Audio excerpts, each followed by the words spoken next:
All right, let's talk about health care. Again, there's going to be a Senate vote tomorrow, probably on this provision that is not going to pass. And then the House Republicans at this hour are ostensibly hearing from the leadership about a plan that's going to be voted on. But nothing will become law because nothing that Yeah. passes the House is going to be considered in the Senate. And so the subsidies, the Obamacare subsidies, will expire.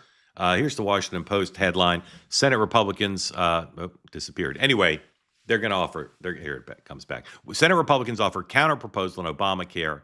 They're both expected to fail, as I said. So, Kristen, your party will be left with the Democrats voting unanimously for extending the subsidies, uh, not passing anything to extend the subsidies in either chamber. Uh, some Democrats think, from a political point of view, that's a great outcome.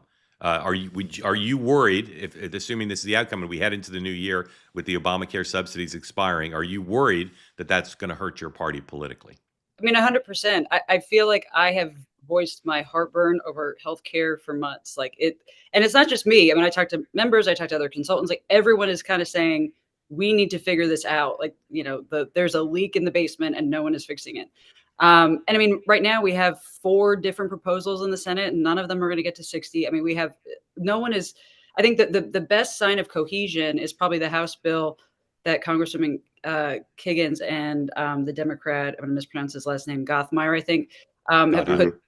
Yeah, Because the key here, I mean, for Republicans, I really think we can't just say we can't extend anything, right? That's a non-starter. We're not going to get the votes on that. We can't just say we can't extend anything. We can't leave, millions of. I mean, Josh Hawley last night, I think, did a press conference or interview, and said probably one of the best I've heard on this, basically saying there's a human cost to this, and as yeah, Republicans, we can't forget it. Meanwhile, Democrats also can't just say, we have to ignore the fraud. I mean, the Watchdog report that came out last week that saw how many people, I think it was like thousands of social security numbers were used on multiple different, applications for it. Like, we all have to find something to come together on it. If Republicans say we're not going to extend it, non-starter. If Democrats say we're not going to touch fraud, like, non-starter. So I think the House bill with Kiggins and Gothmeier is probably the most optimistic one I see right now because it addresses both of those concerns. But I mean, then in the but is the leadership going to put that on the floor? Or that's going to be a discharge petition. I I I don't know. We'll see, right? Well, yeah, I hope they put it to the floor. I think there is a lot of pressure, not publicly, but I from talking to different folks up there, there is a lot of pressure being put to do something that shows, that takes a vote.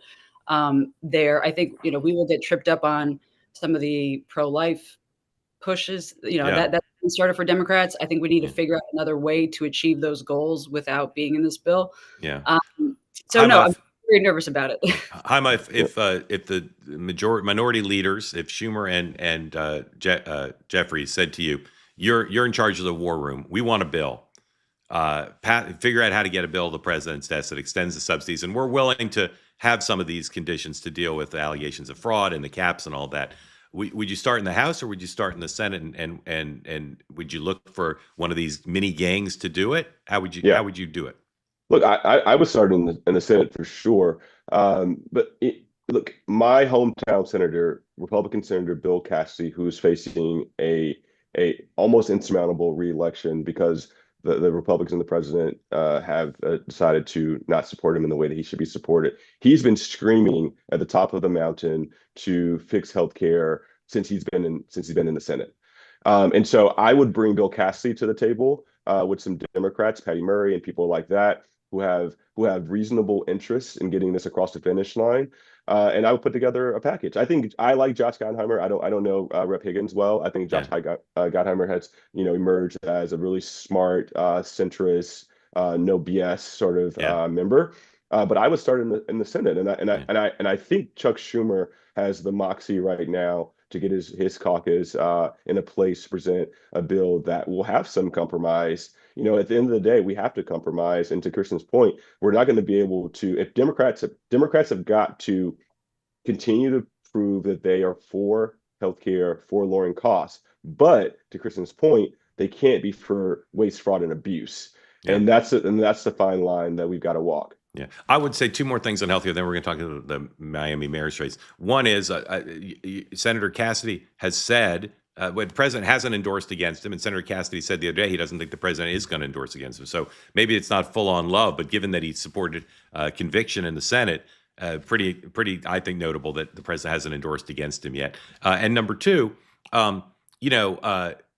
this is going to be hard. This is hard to do. The notion that it was going to happen with a bunch of ad hoc mini gangs was ridiculous. Yeah. I don't understand why the White House is passive, because now what they're going to do is they're going to go into January with Democrats for the rest of the year and into the new year saying this is Republicans' fault. And the press is going to talk to more and more people whose premiums are skyrocketing and whose healthcare coverage is being taken away. It does seem like political malpractice. And every consultant I know said what Kristen said. They say that something that's easy is like a walk in the park. Well, easier than a walk in the park, hit the subscribe button, be part of the two-way community, never miss an episode, be part of our conversations. Thank you for your service to America. And don't forget, you can now listen to the morning meeting and Two-Way Tonight on Apple, Spotify, or wherever you get your podcasts.